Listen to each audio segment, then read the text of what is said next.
تو جب ایسی مائیں معاشرے میں وجود میں آتی ہے تو پھر معاشرے کو غزالی جیسے افراد ملتے ہیں. تو معاشرے کو ہم کہتے ہیں صلاح الدین ایوبی نہیں ملے، ہم کہتے ہیں کہ ہمارے معاشرے میں کیوں امام غزالی نہیں پیدا ہوتے؟ اس لیے پیدا نہیں ہوتے کہ ان کی ماؤں جیسی مائیں ہمارے معاشرے میں نہیں ہے.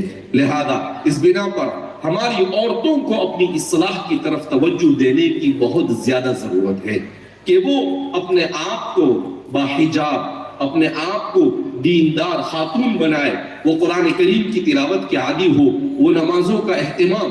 ہمارے عورتوں میں نماز کے بارے میں سب سے زیادہ کوتاہی پائی جاتی ہے. کیوں؟ اس لیے کہ ان کو مہینے میں ایک آدھ ہفتہ چھٹی ہوتی ہے تو وہ ایک ہفتے کو 2 ہفتے تک کھینچ لیتی ہے، سستی کرتی ہے، اور پھر آہستہ آہستہ نماز زندگی سے کیا ہو جاتی ہے؟ نکل جاتی ہے. یہ ہمارے مردوں کی ذمہ داری ہے کہ وہ اپنی عورتوں کے اوپر توجہ دے کہ وہ نماز کا اہتمام کرتی ہے یا نہیں، وہ قرآن کی تلاوت کا اہتمام کرتی ہے یا نہیں. لہذا اس بنا پر اگر ماں باپ یہ دونوں کے دونوں صلاح اور تقوی کے حامل بن جائے تو معاشرے کے اندر قرآن کریم سے عشق کرنے والے بچے پیدا ہوں گے، دین سے عشق کرنے والے بچے پیدا ہوں گے، امت کی خدمت کرنے والے ایسی نسل پیدا ہوگی جو اسلام کی سربلندی کے لیے اپنا سب کچھ قربان کرنے کے لیے تیار ہوگی. بہرحال وقت بھی کافی ہو چکا ہے اور ابھی اور بھی پروگرام باقی ہے، تو اللہ رب العزت ہم سب کے یہاں پر جمع ہونے کو قبول فرمائے، اور اللہ رب العزت ہمارے مولانا شبیر صاحب اور ان کے رفقا کی خدمات کو شرف قبولیت سے نوازے، اور اللہ رب العزت حافظ ہونے والے ان تمام طلباء کے سینے میں قرآن کریم کو قیامت تک محفوظ رکھے، اور انہیں ان کے والدین کے لیے اور ان کے لیے نجات کا ذریعہ بنائے. اور اللہ رب العزت ہمارے اس ادارے اور پوری دنیا میں روئے زمین پر جتنے بھی ہمارے دینی کام ہو رہے ہیں ان میں تعاون کرنے والے تمام کے تمام افراد کو دارین میں بہترین اجر عطا فرمائے. اللہ اپنی رضا والے اعمال کی توفیق مرحمت فرمائے، اور اللہ اپنی ناراضگی سے ہماری حفاظت فرمائے. وآخر دعوانا الحمدللہ رب العالمین. آپ حضرات بیٹھے رہیں، چونکہ ہمیں سفر میں جانا ہے اس لیے میں نے پہلے تقریر کر دی ہے. ابھی مشکات شریف شروع کریں گے ہمارے برادر کبیر مولانا فاروق صاحب استانوی دامت برکاتہم، مولانا بنیامین صاحب